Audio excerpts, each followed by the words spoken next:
Hi, I'm Katie. Today we're going to talk about well woman annual exams at Planned Parenthood. First, we're going to meet one of our clinicians, then we're going to discuss some of the instruments used during an annual exam, and finally, using a model, we're going to show you what an annual exam looks like. So, although it might seem a little nerve-wracking to first make that annual exam appointment, have no fear, we're here. This is Becky. She's one of our clinicians in Des Moines.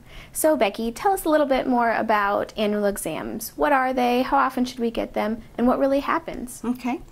The annual exam is a physical exam that concentrates more on what's important for a woman. So that includes listening to heart and lungs, feeling the neck where the thyroid gland is, doing a breast exam, and a pelvic exam.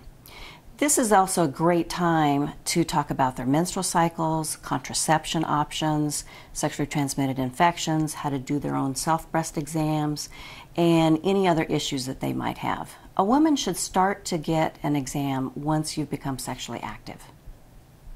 Now, many women also get a Pap test during their annual exam. So first, what is a Pap test? And second, is it something that we should do every year like we do an annual exam? Okay, good question. A Pap test is actually a screening test for cancer. We collect specimen from the cervix, and those cells are looked at under a microscope to make sure there's nothing abnormal there that would lead to cancer if left untreated.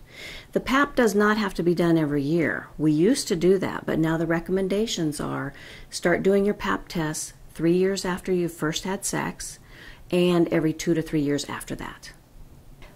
Most often when a girl comes in for her first exam, the pelvic exam is the most scariest.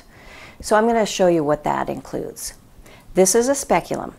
We use the metal ones most often at Planned Parenthood, but some clinics do use plastic ones that get thrown away.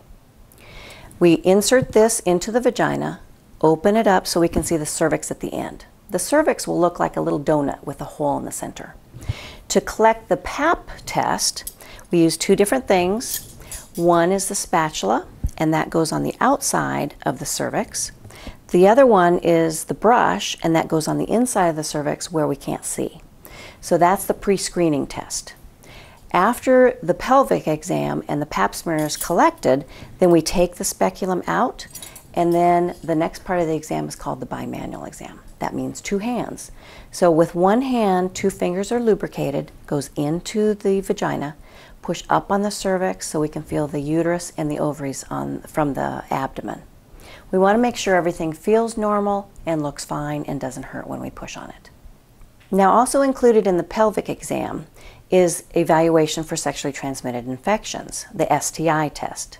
That looks for gonorrhea and chlamydia, 2 very common sexually transmitted infections. What we do is insert the Q-tip, it's a very small Q-tip, into the cervical opening. Every woman who starts having sex should get that exam and the test done every year under the age of 26, or more often if they've changed sexual partners or have any signs of infection. The other test that we do offer is an HIV test, which is a finger stick, so it's not part of the pelvic exam. It can be done in the clinic, and in most clinics, the results can be ready in 20 minutes. So now that we've discussed what parts are included in an annual exam, so the pelvic exam and an STI check, what else is included?